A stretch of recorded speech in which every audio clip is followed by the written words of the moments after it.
हर जो भी मांगे वो पा जाए। गरबा बजाओ। जो भी मांगे वो पा जाए, जो भी मांगे वो पा जाए। घर से कोई खाली न जाए, घर से कोई खाली न जाए। जो भी मांगे वो पा जाए, जो भी मांगे वो पा जाए। घर से कोई खाली न जाए, घर से कोई खाली न जाए। मत को भाए हैं, भाए हैं, वो मत को भाए हैं मैया का नाम, वो मत को भाए हैं मैया का नाम। मैया बिगड़े बना दो मेरे काम, वो मैया बिगड़े बना दो काम। वो मन में धारण जय हो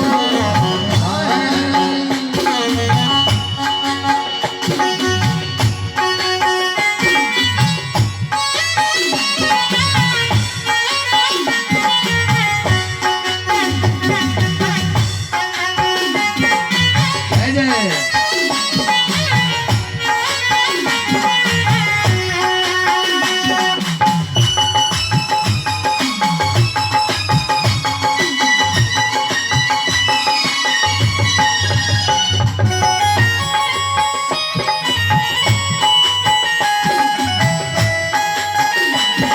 जय हो।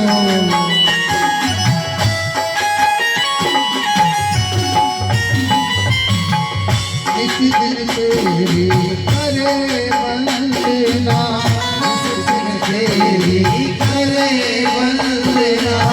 सब दुखियों के दुख माहरना, सब दुखियों के दुख माहरना।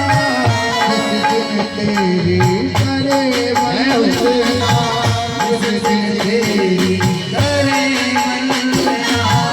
सब दुखियों के दुख माहरना, सब दुखियों के दुख माहरना। वो दुनिया पूजे हैं, दुनिया पूजे हैं, दुनिया पूजे हैं सुबह और शाम, दुनिया पूजे हैं सुबह और शाम। ये दुर्गा मैया बिगड़े बना दो मेरे काम, दुर्गा मैया बिगड़े बना दो मेरे काम। दुर्गा मैया बिगड़े बना दो सबके काम।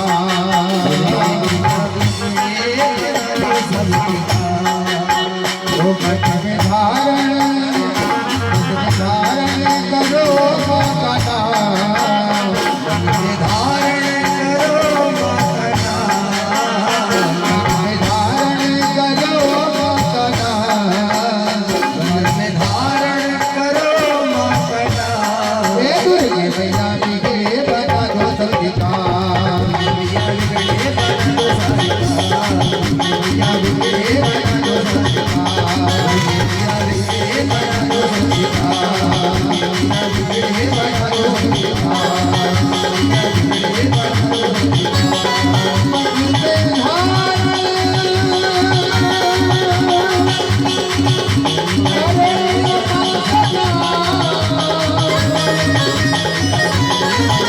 दुर्गे मैया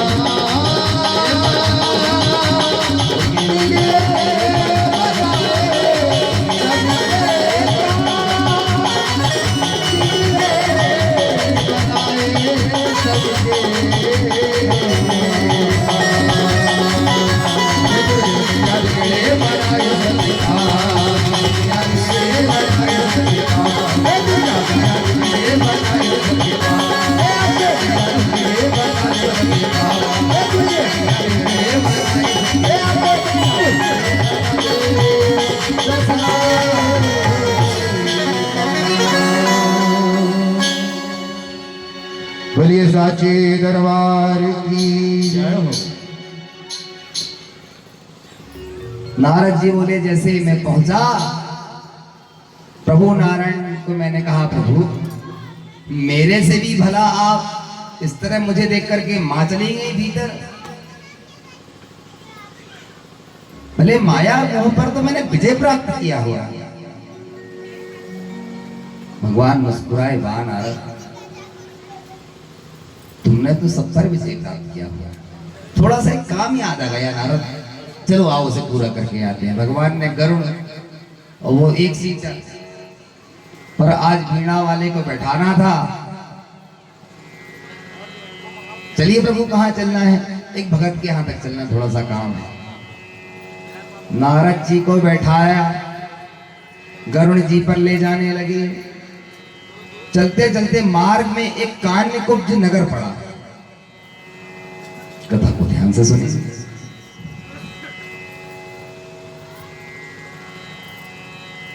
गरुड़ जैसे ही उतरे उस नगर के बाहर, नारद जी बोले प्रभु यहीं? बोले हाँ, थोड़ा सा काम है। पर इस नगर की एक विशेषता है, वह क्या? यहां प्रवेश से पूर्व इस सरोवर में स्नान करना पड़ता है।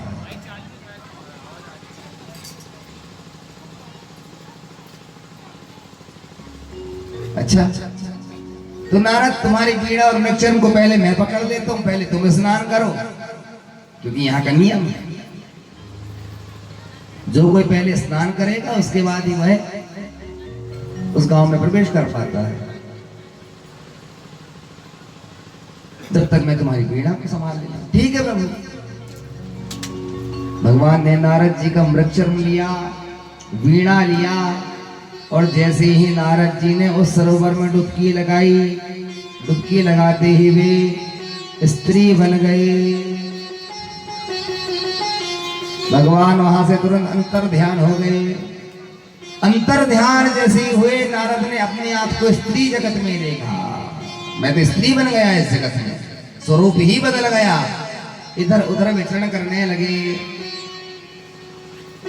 एक तुंगध्वज नाम के राजा थे, उनकी दृष्टि पड़ी, बड़ी सौंदर्य स्वरूपमान स्त्री है। इसकी आभा प्रभा को देख करके मन बड़ा लालायित हो रहा है। बड़ी व्यामोहिनी मूर्त है इसकी। तो वे सन्निकट पहुंचे, स्त्री बने, नारद जी से पूछा देवी कहां विचरण कर रही हो? मेरा मन आप में आ गया है। यदि आप का मन हो तो क्या हम विवाह कर लें? स्त्री बने, नारद जी ने विवाह कर लिया। पुत्र पौत्र हुए, उनका लालन पोषण किया, पढ़ाया लिखाया, उनका विवाह किया, उनकी संतान हुई। क्रम चलते रहा। दादा दादी बन गए नारद जी महाराज।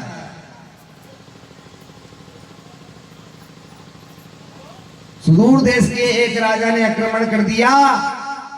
युद्ध में जितने पुत्र पौत्र थे, पति सहित सब मर गए। बिलक बिलक के रोने लगे स्त्री बने नारद जी। हाय मेरा बेटा चला गया, मेरा पुत्र चला गया, मेरा पौत्र चला गया। मरने को उद्यत होने लगे। लोगों ने कहा मरने से पूर्व अपने खोए हुए परिजनों के लिए कम से कम तिलांजलि तो करो। भगवान ही एक वृद्ध ब्राह्मण का रूप धारण करके आए। सबसे पहले स्पुन नामक सरोवर में स्नान कीजिए हे देवी, और उनके लिए तिलांजलि करिए, तब उन्हें मुक्ति प्रदान होगी। नारद जी ने जैसे स्पुन नामक सरोवर में पुनः डुबकी लगाई, बाहर निकले। डुबकी लगाते ही जो देखा तो भगवान चतुर्भुज रूप में वह वीणा और मृक्षण को लेकर के खड़े हुए थे। प्रभु क्या मैं अभी तक नहा रहा था?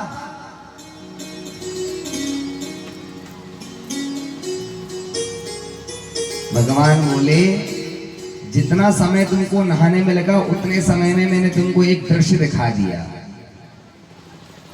क्या अभी भी तुमने माया पर विजय प्राप्त की है? व्यास जी बोले महाराज आप दादा दादी बन गए थे? बोले हाँ। ये उसकी परिशक्ता है। भगवान ने समझाया मम माया दुरत्या, ये दुस्तर है, मेरे माया जाल से बचना असंभव है, इतना सहज नहीं है। एक क्षण में राग हो जाना। कोई मर गया शमशान भूमि में, बड़ा अच्छा आदमी था, क्या बताएं, नटखट भैया बड़े शानदार थे, जब भी मिलते थे बड़े प्यारे बोलते थे, बच्चों के लिए कितनी संपत्ति बनाई, परिजनों के लिए कितनी सुंदर व्यवस्था बनाई, सादर पूर्वक सबसे विनम्रता पूर्वक व्यवहार किया करते थे। भगवान ने क्या दुर्गति कर दी, हार्ट अटैक आ गया, भैया नहीं रहे। जब तक शमशान भूमि में बैठते हैं उनके प्रति इतना कारुण्य भाव आता है मानो खुद को ही वैराग्य आ गया हो। और चिता को फूके, चंदन की लकड़ी डाले और घर आए और सारा वैराग्य समाप्त, पुनः वैराग्य प्रवेश कर जाता है। ये मरकट वैराग्य है, बंदर एक डाली से दूसरी डाली पे चढ़ता है, इसी प्रकार जीव है।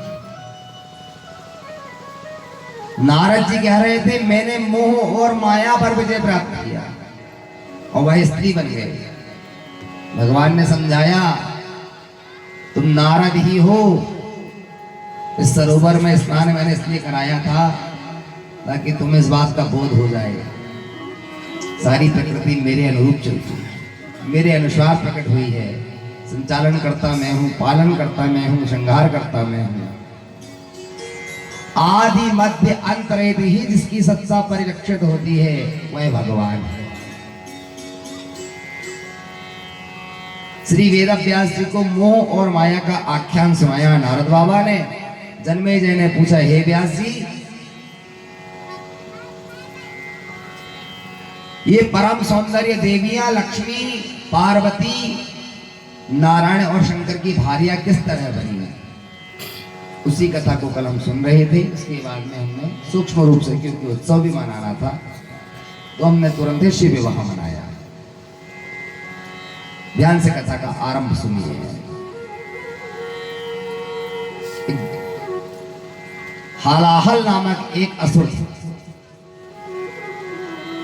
कठोर तप किया, तप के प्रभाव से त्रैलोक्य विजय प्राप्त करने लगा। कैसे मरे? भगवान शंकर ने आकर के युद्ध किया, नहीं मरा। भगवान नारायण आए, वे भी थक गए। एक दिन दोनों ने युक्ति लगाई और दोनों ने अपनी शक्तियों को एक कर लिया। शिव और विष्णु एक हो गए। और जब जैसे ही एक हुए 60,000 वर्षों तक तप युद्ध चला। अंत में हलाहल नामक वह शत्रु मारा गया। दोनों अपने अपने स्वरूप में पुनः आए और अपने अपने धाम को चले गए। भगवान शिव कैलाश पर्वत पर चले गए, नारायण प्रभु क्षीर सागर पर चले गए। जाते ही वे अति प्रसन्न मुद्रा में जैसे पहुंचे, लक्ष्मी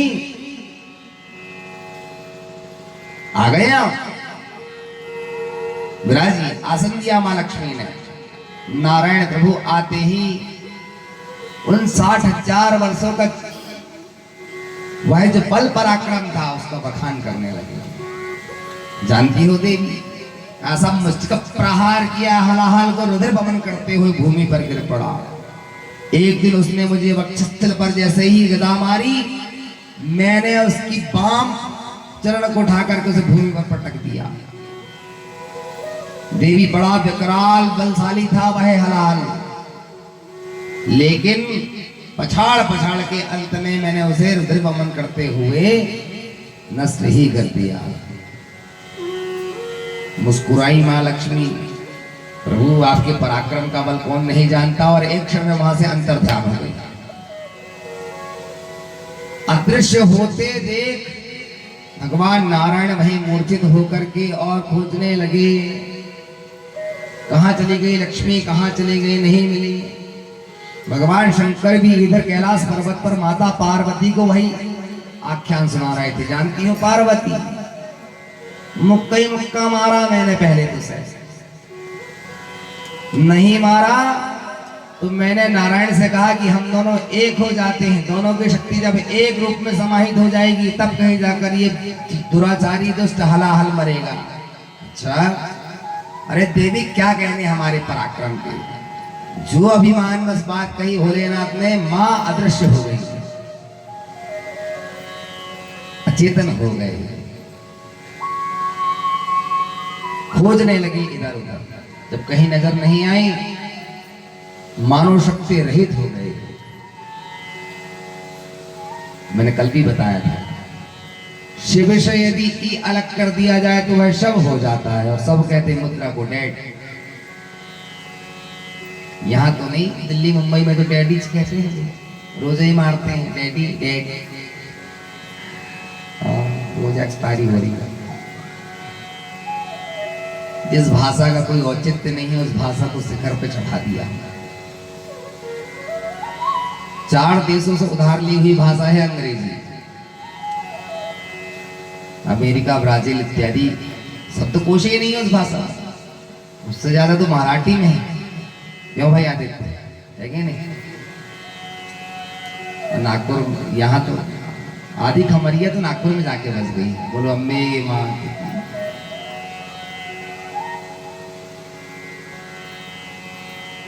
नागपुर से खमरिया ऐसा भी कह सकते हैं क्या? एक दो मोहल्ले तो बस गए। गुजराती में इससे ज्यादा 74,000 शब्दकोश, लाखों शब्दकोश की भाषा, प्राकृत भाषा, संस्कृत भाषा, अनेकों लाख शब्दकोश। 12,000 शब्दकोश वाली भाषा को इतना महत्व डेड। कोई प्रश्न, जो सबकी जननी है उसे भूल गया। जहां से बिजली घर बना हुआ है उसी बिजली को भूल गया। और घर घर की बत्ती को समझ बैठेंगे ये बिजली घर है। अरे ये छोटा सा लाइट है भाई, बिजली घर ये नहीं है। वहां से पहुंचाई हुई बिजली है ये जो चल रही है। वस्तुतः शुद्ध बिजली 18 भाषाओं की जननी है संस्कृत, इसे देववाणी कहा गया है। गेहे गेहे जने जने, जिसे गांव गांव ग्राम में ग्राम में। नासा में 1 महीने में 15 दिन तक संस्कृत पढ़ाई जाती है, नासा के वैज्ञानिकों को। सोच लीजिए, 10,000 करोड़ रुपए खर्च करके सैटेलाइट के द्वारा 1 वर्ष में भी यह अनुमान लगाते हैं कि अमुक तारीख को सूर्य ग्रहण पड़ेगा। और हमारे मनीषियों ने क्या सुंदर व्यवस्था बनाई, 20 रुपए का कैलेंडर, 20 रुपए का पंचांग उसको 1 साल पहले अंकित कर देता है। सोमवार के दिन 27 तारीख को ग्रहण पड़े।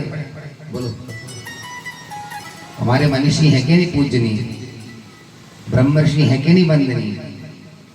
सनातनी परंपरा इसलिए वंदनीय है, हमारे यहाँ इसलिए ऋषियों को पूजा जाता है, इसलिए सदगुरु की पूजा की जाती है, जिन्होंने अमुक अमुक शास्त्रों का निरूपण किया, सब कुछ समाहित कर दिया।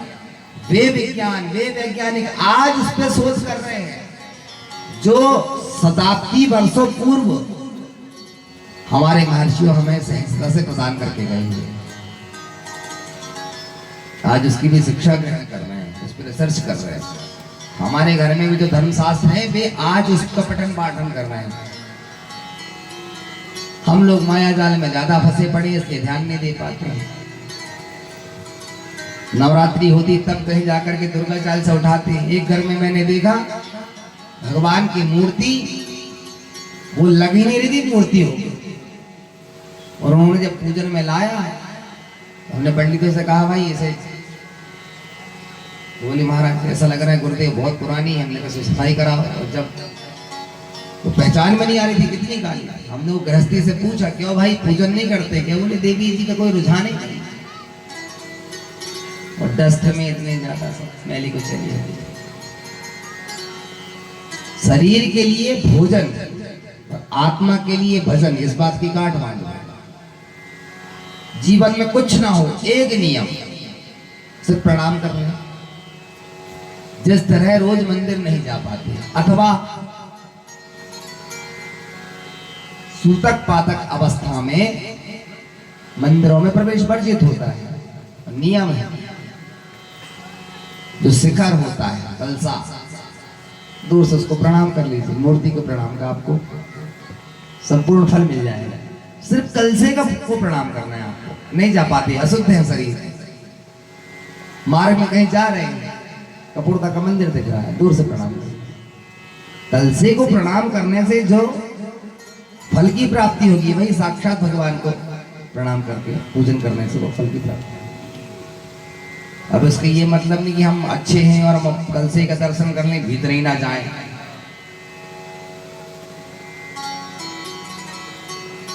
रसगुल्ले खाना अच्छा है, पर 1 2 50 खाओगे तो बीमार हो जाओगे। अम्बे माँ की आज खिलवा रहे हैं 51 किलो, चिंता मत करो, खूब आनंद से खाओ। माँ के भक्त, माँ के बेटे यहाँ सेवा दे रहे हैं सतत रूप से, निरंतर प्रयास करते हैं, आपको नित्य पवाते हैं। हमसे कहते हैं विलंब ना हो जाए, इसलिए दूर से जो लोग आते हैं उन्हें पहले ही उनकी सारी व्यवस्था, आइए कथा सुनिए, पाइए, घर को जाइए। तो जगदम्बे मैया की हो। अपने बल पराक्रम का अभिमान हो गया, भगवती वहां से अदृश्य हो गई। दोनों देवता जैसे मूर्छित होकर अचेतन होकर के भूमि पर गिर पड़े, ब्रह्मा जी आदि के पास में गए। ब्रह्मा जी ने देखा प्रभु नारायण, भगवान शंकर, मनु आदि मनमंत्रों आदि को उन्होंने कहा तुम जाकर के भगवती का स्तपन करो, तपस्या करो। वे सारे इंद्रादि देवता, मनु आदि देवता गए मंदराचल पर्वत पर, उन्होंने 1 लाख वर्ष तक भगवती की उपासना करी, माँ का नाम जपा। हे सर्वेश्वरी आप कृपा करें, हे जगदम्बा आप प्रसन्न हो जाएं। भगवती अपने अष्टभुजा रूप में जब वहां पर प्रसन्न हुई, प्रकट होकर के देवताओं को दर्शन देने आई। देवताओं ने कहा माँ आप सर्वेश्वरी हैं, आप जगत नियंता हैं, चैतन्यमयी हैं, आप करुणा करने वाली हैं। माँ नारायण प्रभु मूर्छित होकर के जड़ता को प्राप्त हो गए, पुनः उन्हें भी चैतन्य कैसे होंगे? माँ ने कहा मैंने तीनों देवताओं को विमानों पर बैठा करके मणिद्वीप में ले जाकर के 1-1 देवियों को 1-1 गुणों के साथ में उन्हें प्रदान किया था। अभिमान बस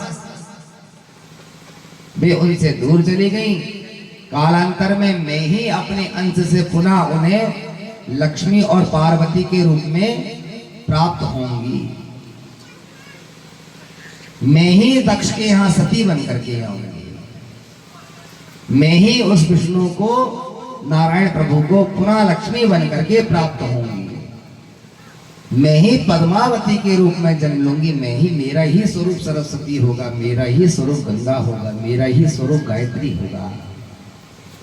कालांतर में समय की प्रतीक्षा करो, समयानुसार मैं ही आकर के उन्हें पुनः वर्ण करूंगी। माँ ने जैसे ही आशीर्वाद दिया, माँ पुनः अदृश्य हो गई। वे सारे देवता माँ का स्तवन करके उनके चरणों में पुष्प वृष्टि करते हुए, जय घोष करते हुए ब्रह्मा जी के पास आए। बोल जगदम्बे मैया की जय। हे लोक पितामह ब्रह्मा जी, हमने जो 1 लाख वर्षों तक तप किया उससे माँ प्रसन्न हुई। उन माँ ने कहा वे ही शिव को पुनः सती के रूप में प्राप्त होंगे। जन्मेजय ने पूछा गुरुवर ये दक्ष प्रजापति कौन थे जिन्हें मां प्राप्त हुई? और मैंने सुना है कि वे उनके ही यज्ञ में भस्मीभूत हो जाती है। गुरुदेव वेदव्यास जी ने कहा जन्मेजय सुनो, प्रजापतियों में उनके जो अध्यक्ष थे वे थे महाराज दक्ष प्रजापति। एक दिन दुर्वासा ऋषि मणिद्वीप माँ का स्तवन करने के लिए, आराधना करने के लिए गए। माँ प्रसन्न हुई। अंत में दुर्वासा जी को अपनी पहली हुई पुष्पों की माला माँ ने उतार के दुर्वासा जी को दी। जगदम्बा के द्वारा प्रसाद रूपी वह दिव्य माला को धारण किए हुए दुर्वासा मुनि चले आ रहे थे आकाश मार्ग में। महाराज दक्ष भी जा रहे थे क्योंकि वे अध्यक्ष थे, प्रजापतियों थे। प्रणाम किया, गुरुदेव प्रणाम, कहां से चले आ रहे हैं? बड़े सवेरे सवेरे। दुर्वासा मुनि ने कहा, हे ब्रह्मन, मैं मां के दर्शन करने के लिए मणिद्वीप गया हुआ था। एक छोटे से कोने में क्षीर सागर, एक छोटे से कोने में कैलाश पर्वत ब्रह्मलोक समाहित हो जाता है। इतना विराट मां का भवन है जिसका नाम है मणिद्वीप। मां जगदम्बा वहां निवास करती है। करोड़ों दासियां। आप देवी भागवत का अध्ययन करेंगे तो आप उसमें सुनेंगे, पढ़ेंगे। मानो पूरे ब्रह्मांड में 1000 गुना जो विराट रूप कराया जाएगा वह एक मणिद्वीप बनेगा। इतना विशाल स्थान है मां का। करोड़ों तो दास दासियां हैं, सारे देवता, लेकिन वहां कोई भी पुरुष रूप में नहीं रहता। जो भी जाता है वह स्त्री बन जाता है। और हमने द्वितीय दिवस की कथा भी सुनाई थी।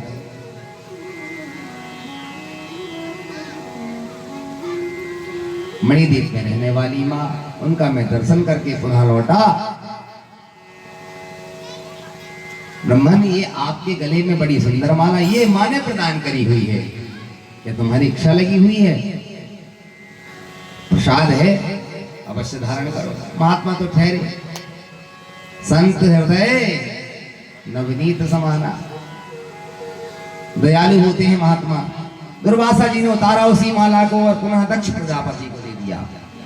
लीजिए, आप धारण कर लीजिए। बड़े आनंदित गदगद हुए।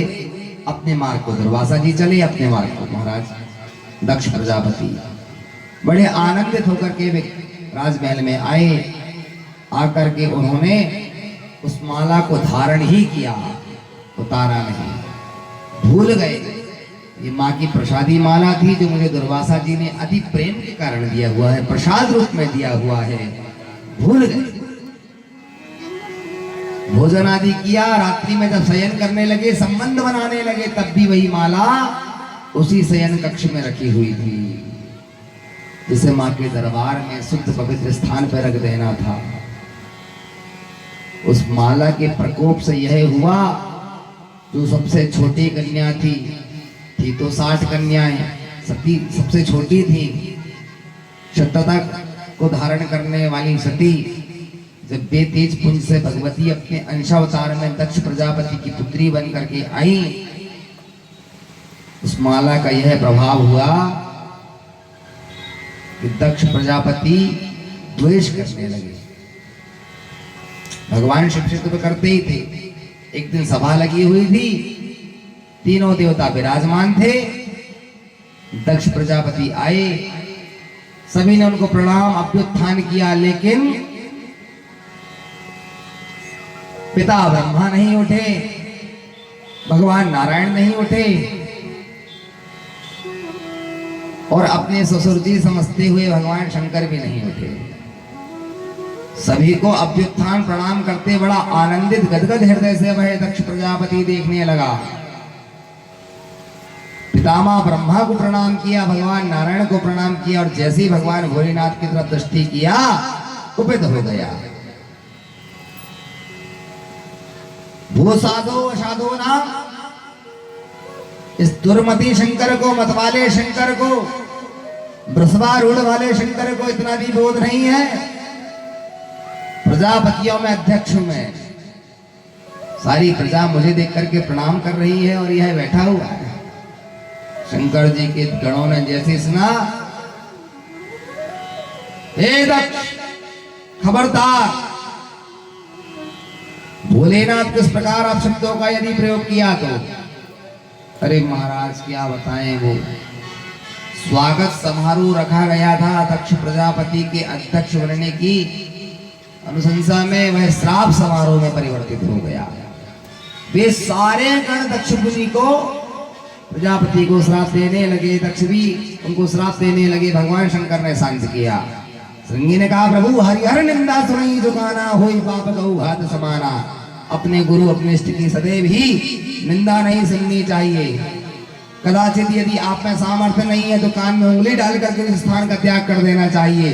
लेकिन अपने गुरु और अपने इष्ट की तो, और हम आप हमारे इष्ट हैं, हम आपकी निंदा अपने कानों से, वही भी आपके सामने कैसे सुन सकते हैं।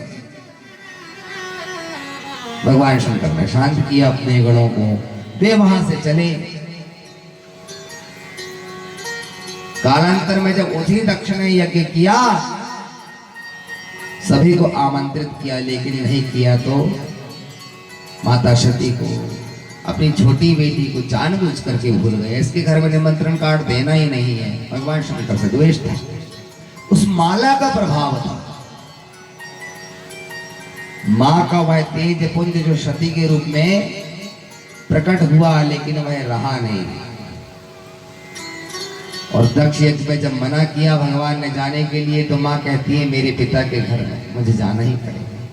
अपने गढ़ों के साथ में पहुंचाया, वहां जाकर के सादर भली मिली एक माता। मां ने जैसे देखा सती को अंक में भर लिया।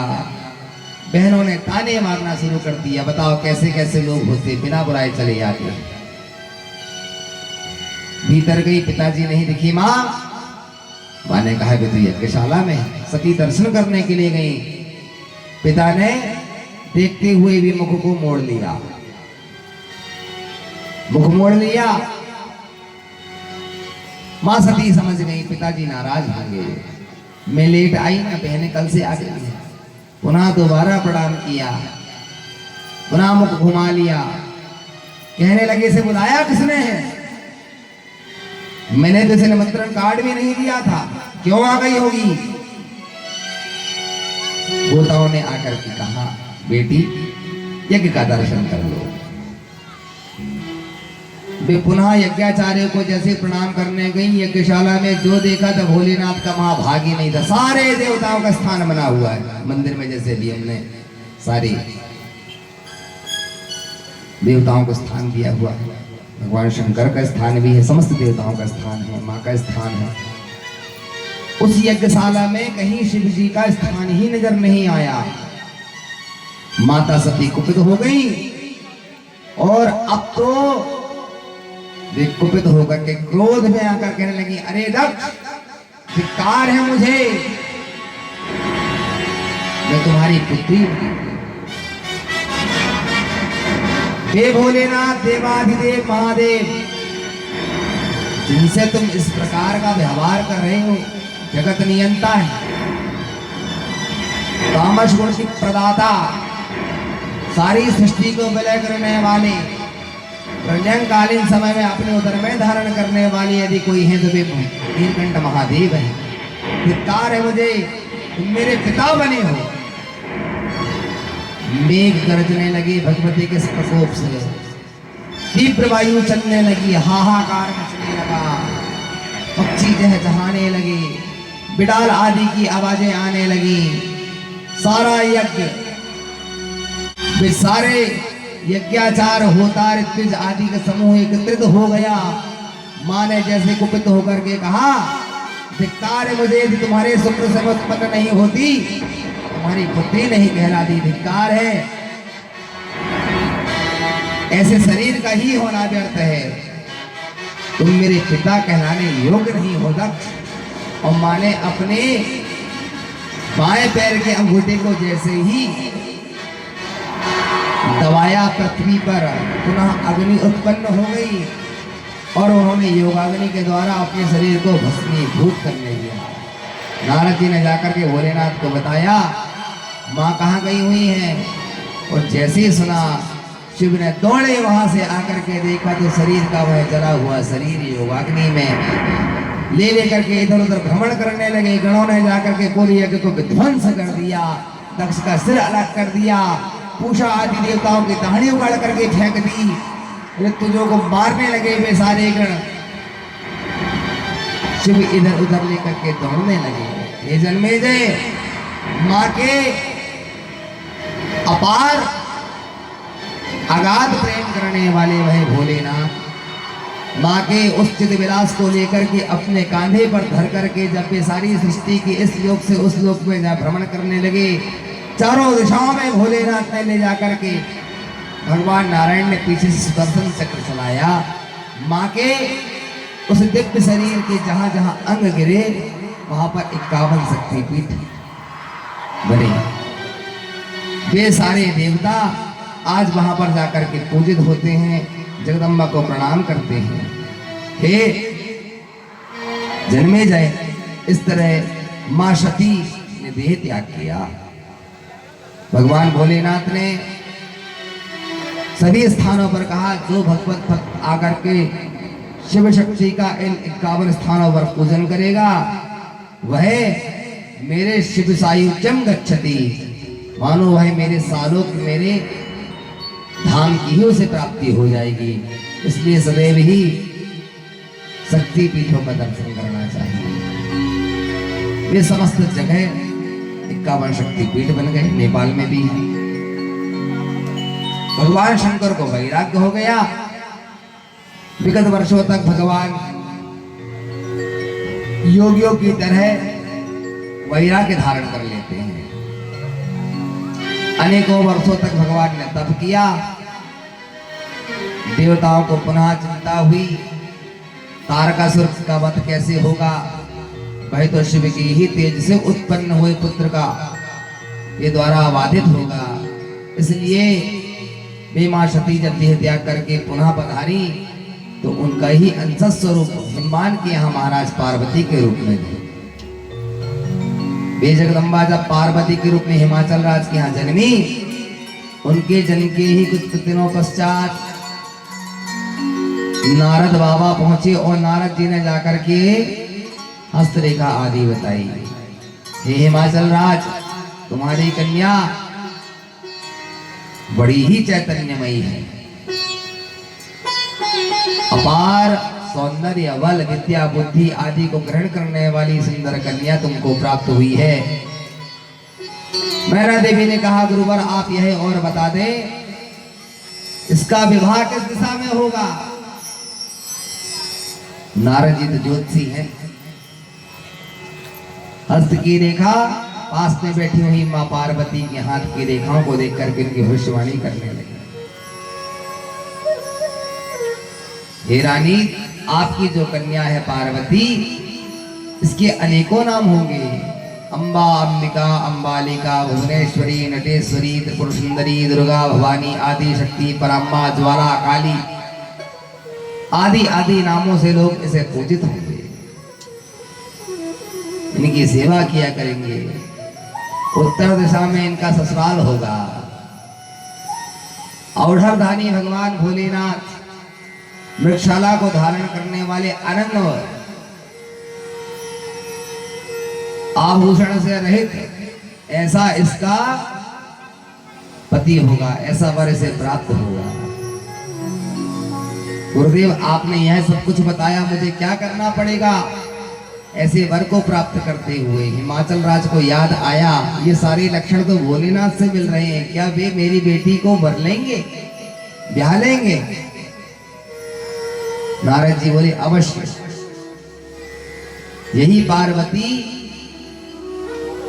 हर जन्म में शिव की अर्धांगिनी बनती है। और माने जाकर के तप किया। सप्तऋषियों ने आकर के परीक्षा ली, पुनः आकर के शिव जी को बताया।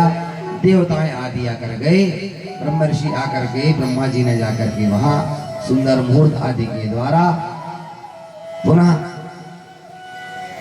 भगवान भोलेनाथ की बारात का हम निकाल चुके। उस कथा में नहीं जाना चाहते हैं, समय का भी ख्याल रखिए। धूमधाम से बारात आई, समस्त देवगण आए, उनकी भारिया सहित, परिकर के सहित सब देवता आए। उन्होंने आकर के भव्य भोलेनाथ का भय दिव्य विवाह उत्सव मनाया। उसकी बड़ी ही सुंदर गाथा है। सारे गण जब आने लगे, चलिए थोड़ा सा सुना देता हूँ, बड़ा प्रसंग मार्मिक और रसमय प्रसंग है। गणों ने सोचा कि हम तो कभी कंघी ही नहीं किए हैं, और डेंटिंग पेंटिंग करना और दूल्हे को घर जैसा सजाना ही है तो हमको आता नहीं है, तो देवता आएंगे। 4 बज गए, देवता नहीं आए। भोलेनाथ से कहा, प्रभु विवाह होना है और आप समाधि में बैठे हुए हैं, क्या करें? दूल्हा दूल्हा जैसे तो दिखे, तो दो गण उठे, उन्होंने अपनी जटाओं को उठाया और भोलेनाथ की जटाओं का जैसे जूड़ा बनाया और सुंदर दूर से जाकर के इससे पूछा, देखो कैसे लग रहे हैं? बोले बहुत सुंदर मुकुट बना हुआ है। मोर की कमी हो गई, एक ठो लाकर छोटा सा सर्प बांध दिया, उससे कहा तुम ऐसे ही रहना। और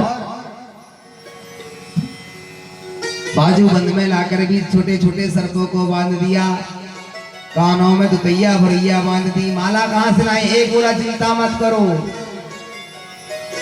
कपाल माला अंकित शेखराया।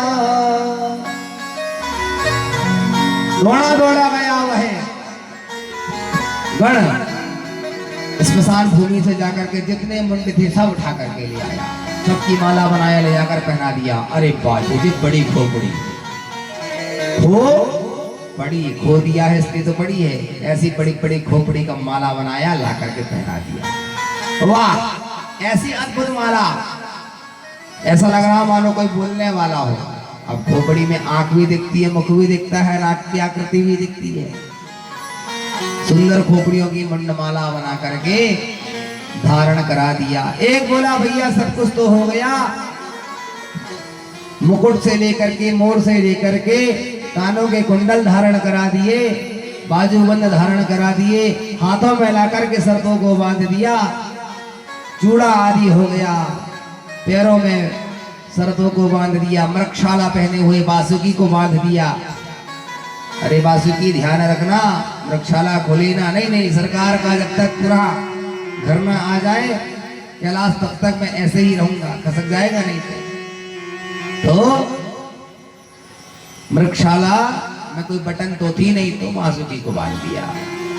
सर्पों में अधिक लंबाई वाला एक सर्प जिसका नाम है बासुकी। एक गण बोला एक कमी रह गई, बोले वो क्या है? बोले पाउडर तो लगाई नहीं।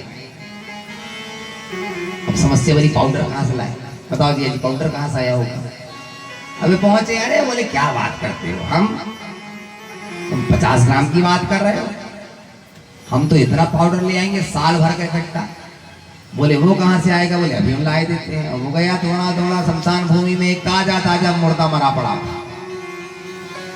पूरी भस्म को उठाया, भरा झोली में, और 2-4 मुंड और उठा के ले, और सारी खोपड़ियों में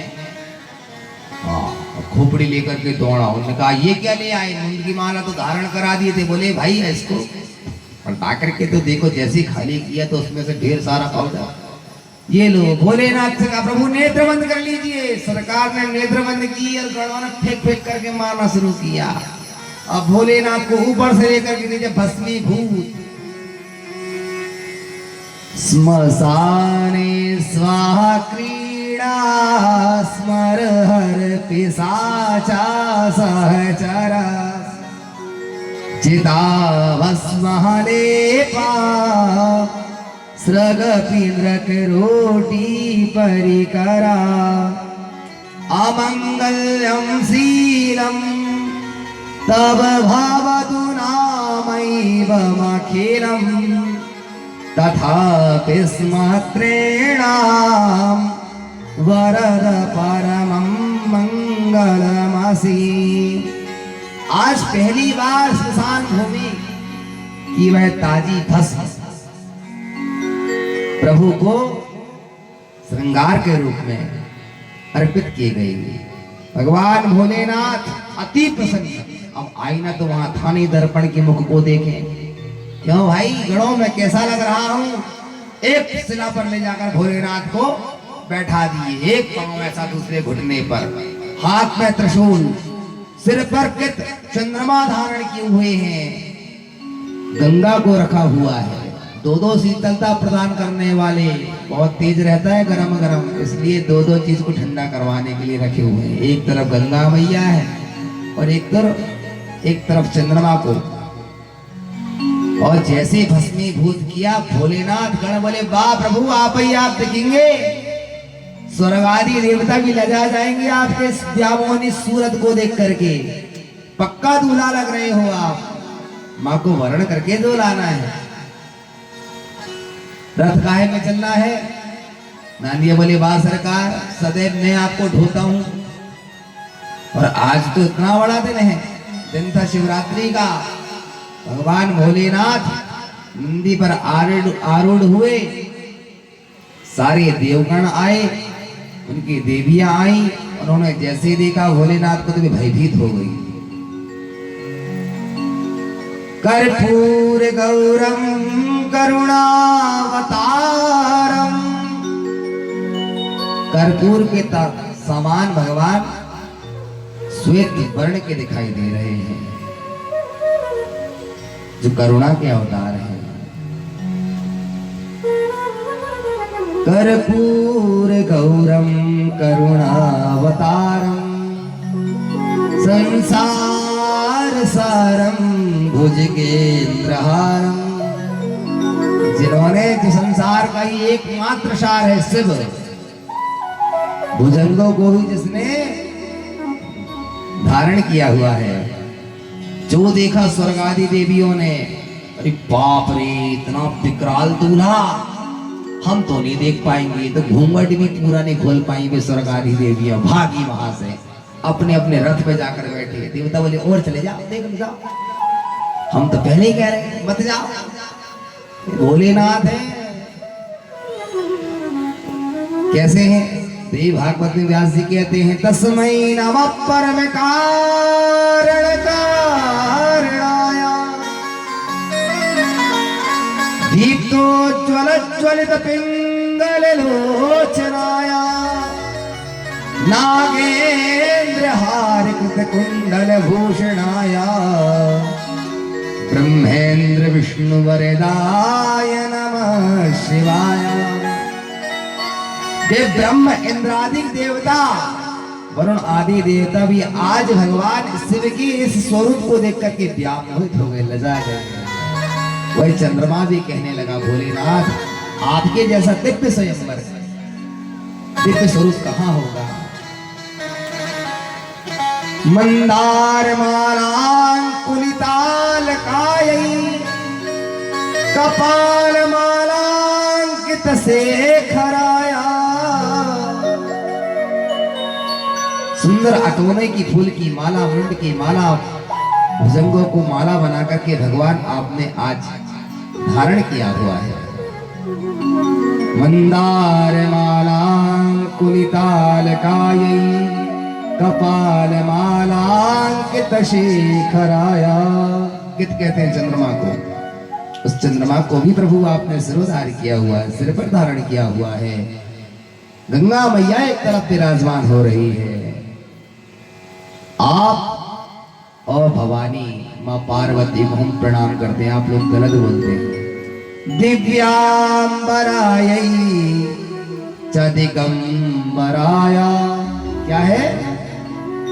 दिगंबरायै नहीं है, दिगंबर कहते हैं नंगे को, जो बिना वस्त्र का हो उसे कहते हैं दिगंबर। और माँ पार्वती के बिना वस्त्र में है माँ कैसी है? वस्त्र आभूषण से सुसज्जित हैं, इसलिए दिव्यांबरायै, दिव्यांबर किसका है? सुंदर वस्त्र आभूषण से जो सुशोभित हैं, इसलिए सुनना चाहिए, धैर्यता से पूछना चाहिए, पर अशुद्ध नहीं कहना चाहिए। दिव्यांबरायै च दिगंबराय, और हमारे भोलेनाथ भी दिगंबर। बोले उन्हें कह दिया गया, तब तो उन्होंने गोपिन से रक्षाला पे आ गए, तो भोलेनाथ को क्या है, जो मिल जाए उसी पे जा। रुद्राक्ष की माला धारण करने वाले, भुजंग की माला धारण करने वाले, ऐसे भोलेनाथ।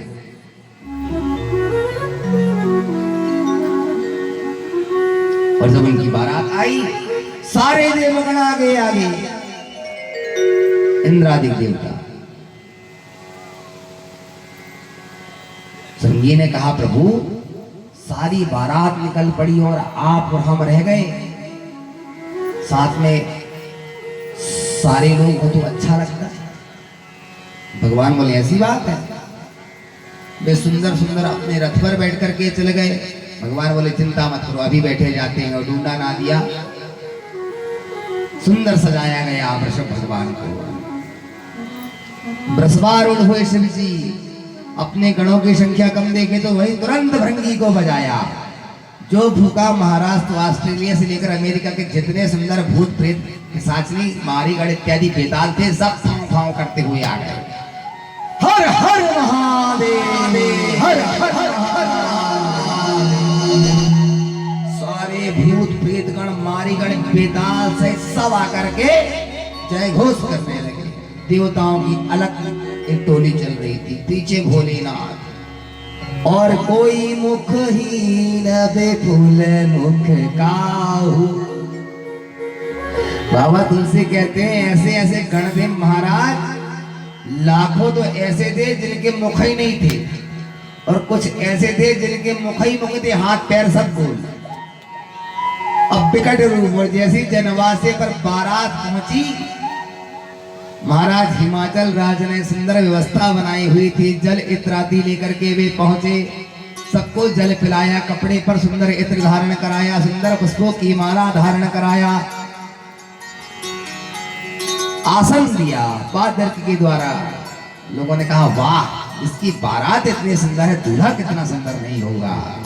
सब बड़े आनंदित थे। ब्रह्मा जी बोले चिंता मत करो, आज आने दो दूल्हा को, पता चलेगा।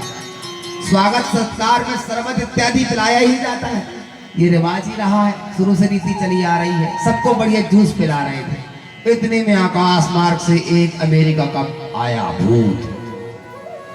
उसने कहा हाँ थोड़ा सा और लीजिए, और उसने जैसे देखा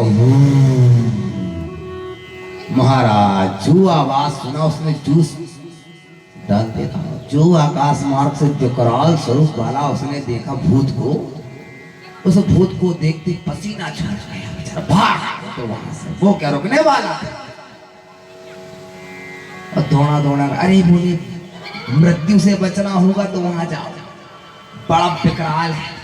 ब्रह्मा जी बोले अभी तो एक आया है अमेरिका का, इंग्लैंड वाले को देखोगे तो कोई बिल्कुल गोरे गोरे भूत थे, कुछ काले काले भूत, कोई नाइजीरिया के भी थे, न्यूजीलैंड के भी आए हुए थे, हमारे भारत वाले भी थे। तो तोइया भोरैया, भूत प्रेत पिशाची डाकनी मारीगढ़ बेताल सब आए हुए थे। अलग अलग भाषाओं में बात करते, कोई अंग्रेजी में बात करता है, कोई संस्कृत में बात करता है, कोई हिंदी में बोलता हर हर हर हर। ये भोजन परोसने वाले डरते, उन्हें लगता कि हम कुछ कह रहे हैं। ब्रह्मा जी बोले तुम चुपचाप अपना काम करो, उनकी बातों में ध्यान मत दो, वे अपनी ऐसी भाषा में बात करते हैं। अब भोलेनाथ के कारण भोजन परोसने के लिए परोसा गया, बैठाला गया, बैठे, पत्तल परोसी गई, कढ़ी भात कचौड़ी पकौड़ी रसगुल्ला इत्यादि 56 प्रकार के व्यंजन बनवाए महाराज हिमवान ने। परसों गया, परोसते परोसते उधर से एक परोसा हुआ, दोबारा पूरी कचौड़ी रखने के लिए परोसने वाले आए, आकर के देखा तो पत्तल एक गोल। दूसरा आया, पत्तल रखी हुई है और आवाज आ रही यहीं पर रख दो। दिखाई कोई नहीं दे रहा है, कोई मुखहीन विपुल मुख काहू। ऐसी विकट बारात लगी। भोलेनाथ की समय का थोड़ा अभाव है और हम कल इस दिव्य महोत्सव को मना चुके हैं, क्योंकि भवानी शंकरौ वंदे श्रद्धा विश्वास रूपिणौ। वे भवानी और भगवान शंकर सदैव ही एक रहते। किस प्रकार? कालिदास जी कहते हैं वागार्थ वागार्थ प्रतिपत्तये जगता पितरौ वंदे पार्वती परमेश्वरौ। जिस प्रकार वाणी से अर्थ अलग नहीं है, ठीक उसी प्रकार इस संसार में भवानी और शंकर अलग नहीं है, वे एक ही है। सुंदर भोजन इत्यादि कराया गया। भोजन परोसने वाले आए, जब उन्होंने इस प्रकार का स्वरूप देखा, वे बच्चे तो सारी बाल्टी छोड़ करके, पात्रों को छोड़ करके, सब्जी दाल भात इत्यादि और दौड़े दौड़े भागे, घरों में जाकर के द्वार बंद किए। अम्मा से कहा अम्मा बिल्कुल मत जाना। क्यों? बोली बड़ी विकट बारात है, ऐसे ऐसे भूत प्रेत आए हुए हैं। भोजन परोसा गया है, कोई नहीं, और आवाज आ रही है यहां पर भी रख दो। फू फू करके आवाज कर रहे हैं, बड़े विकराल है। माँ ने सोचा बच्चे हैं, पटाखों की आवाज से विमानों को देख करके भयभीत हो गए होंगे, डर गए होंगे। उन्होंने लार प्यार सुलाया। स्वयं जब गई, जाकर के देखा द्वार चार पूजन होने लगा। मैना देवी आई, आकर के जैसे देखा ज्योति से आरती उतारने को, और जो देखा दृष्टि डाल करके हई दी दैया, और थाली फेंक करके वहां से भाग गई। नारद को नहीं छोड़ूंगी। दुष्ट महात्मा ने मेरी बेटी को डुबो दिया। ऐसे वृषभारूढ़ मृक्षण को धारण करने वाले, नागों का आभूषण धारण करने वाले मेरी राजमहल की सुकुमारी कन्या बेटी का वर्ण करा दिया। बिल्कुल नहीं होने दूंगी ऐसे विवाह को। कुपित होने लगी। मेरी बेटी को मैं पर्वत से लेकर के कूद जाऊंगी, अग्नि में जाकर के समाहित हो जाऊंगी, लेकिन ऐसे शंकर से मैं विवाह नहीं होने दूंगी।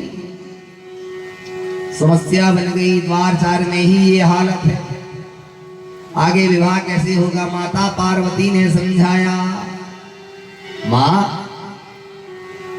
जिसे देखकर के तुम भयभीत हो रही हो, सारे संसार के पतितों को पावन करने के लिए प्रभु ने भुजगेंद्र हारम, गले का हार बना करके धारण किया हुआ है। वे बड़े दयालु हैं, इसलिए उनका नाम आशुतोष है। आशु माने शीघ्र, तोष माने प्रसन्न, जो अति जल्दी प्रसन्न हो जाते हैं, वे आशुतोष है। 17 तारीख से मोनू भैया के यहाँ कथा है, वे भी इस कथा में आज पधारे हैं।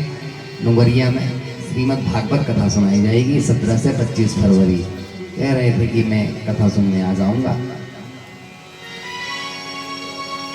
मां को समझाया, मैं प्रत्येक युग में, कल्प में उनकी ही भार्या बन करके प्रकट होती हूं। मां, मेरा सदैव ही उनसे संबंध है। वे मेरे से अलग नहीं है और मैं उनसे अलग नहीं हूं। मैं उनकी ही आराधनी शक्ति हूं। अभी मैं सती बन करके आई हुई थी दक्ष के यहाँ।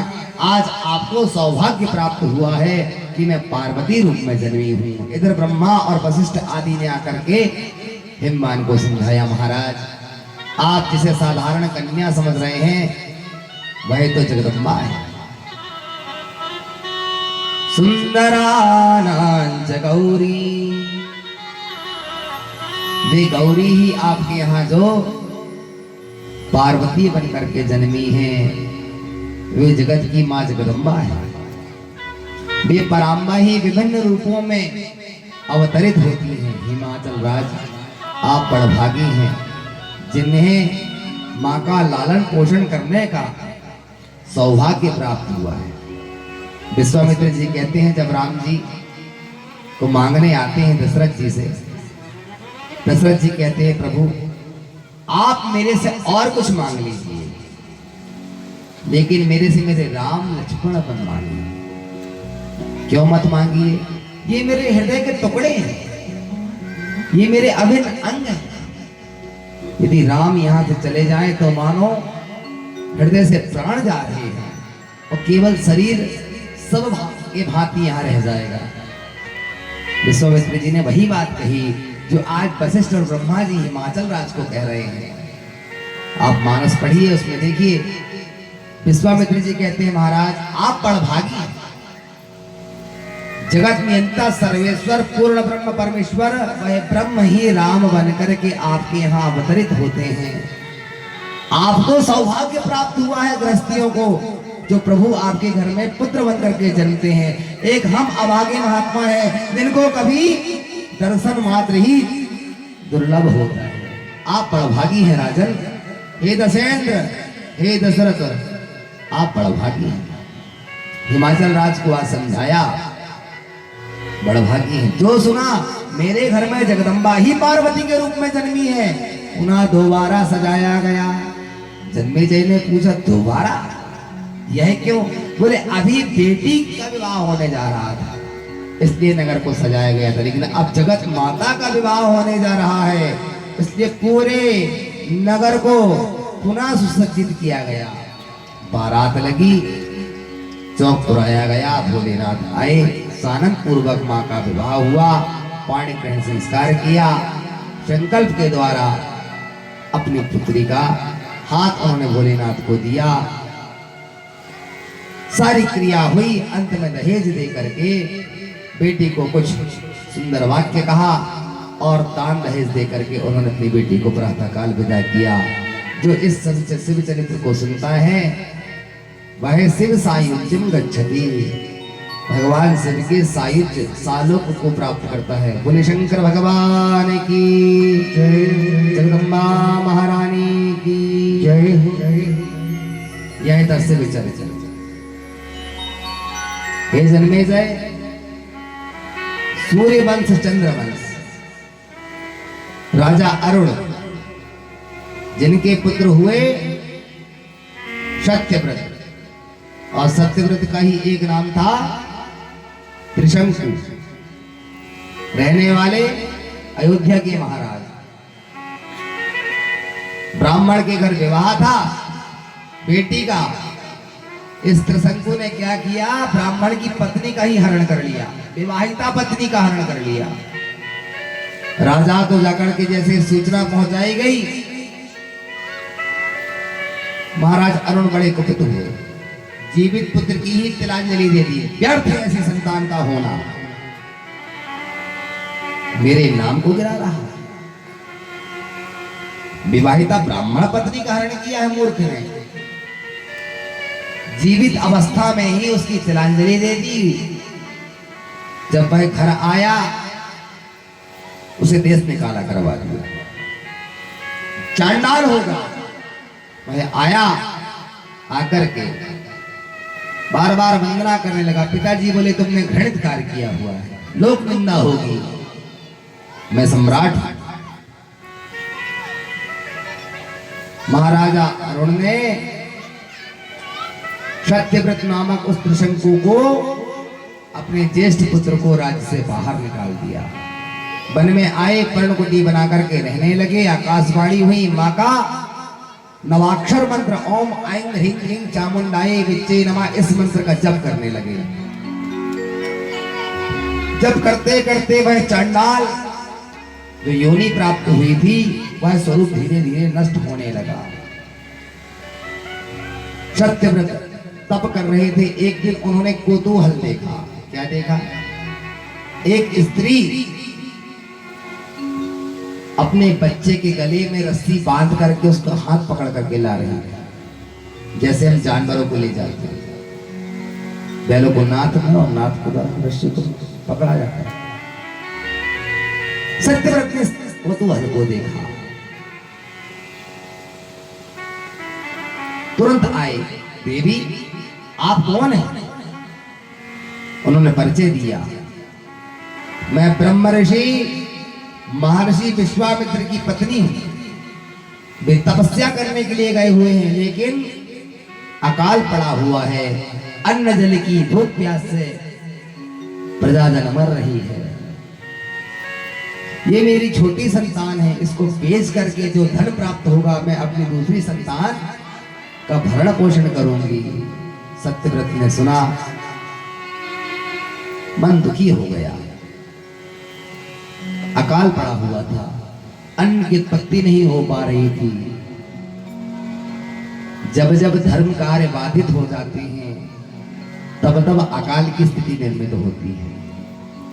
इसलिए धर्म, पुण्य, यज्ञ, दान ये अवश्य होते रहना चाहिए, और नहीं तो प्रकृति फिर अपना वही विकराल स्वरूप बनाती है, और एक एक क्षण के लिए फिर ऑक्सीजन की कमी पड़ती है। इसलिए धर्मवान बनिए। सत्यव्रत ने देखा, कहा देवी आप सर्वप्रथम अपने पुत्र के गले से उस रस्सी को अलग करिए। उस पुत्र के गले से रस्सी को अलग किया गया। उसी पुत्र का नाम पड़ा गालव। गालव ऋषि आगामी मनवंतर में मनवंतरों के अधिपति बनेंगे। राजस्थान जयपुर के पास में उनका आश्रम है। और जिनके द्वारा दिव्य ग्रंथ भक्तमाल की रचना की गई वे नाभाजी महाराज ही भक्तमाल में जिनका सबसे ज्यादा आख्यान आता देवी राजस्थान में, उसी के सन्निकट उनका भी आश्रम बनाया गया है। सत्यव्रत ने कहा देवी मेरे रहते आपको भोजन की किसी प्रकार की कमी नहीं होगी। मैं प्रतिदिन इसी वृक्ष के किनारे आपके लिए भोजन का प्रबंध कर दूंगा। मैं एक राजा का पुत्र राजकुमार भूलवश एक गलती कर बैठा था, अपने प्रायश्चित के द्वारा यहाँ तप करने के लिए आया हुआ हूँ, माँ की आराधना कर रहा हूँ। हे देवी आप निश्चिंत होकर के यहाँ रहिए, आप रोज यहाँ पर आए, आपको यहाँ प्रसादी मिलेगी, आप उसे ले जाकर के अपने परिवार को पवाएं। विगत समय तक सत्यव्रत उस त्रिशंकु नामक राजा ने विश्वामित्र जी के पूरे परिवार का भरण पोषण किया, सेवा किया, करना चाहिए। तपस्या पूरी हुई विश्वामित्र महाराज की, वे घर को आए, नित्य ही चरण सेवा करते, साधु सेवा करते, भोजन का प्रबंध कराते महाराज सत्यव्रत। सैनिकों ने जाकर बताया, प्रजाजनों ने, महाराज अरुण को आपका पुत्र तो भगवत भक्त निकला, मां जगदम्बा की आराधना कर रहा है, पुण्यवान हो गया है। सूचना पहुंचाई, अरुण ने पुनः अपने बेटे सत्यव्रत को बुलाया, उसे आसन पर बैठा करके अभिषिक्त किया, उसे अयोध्या का राजा बना दिया। स्वयं जाकर के वन में गए और महाराज अरुण ने तप करते हुए शरीर का त्याग कर दिया। वहां पर वे रहने लगे। एक दिन सैनिकों को जाकर के पहुंचाया, पिताजी आप यहाँ आ जाइए। नहीं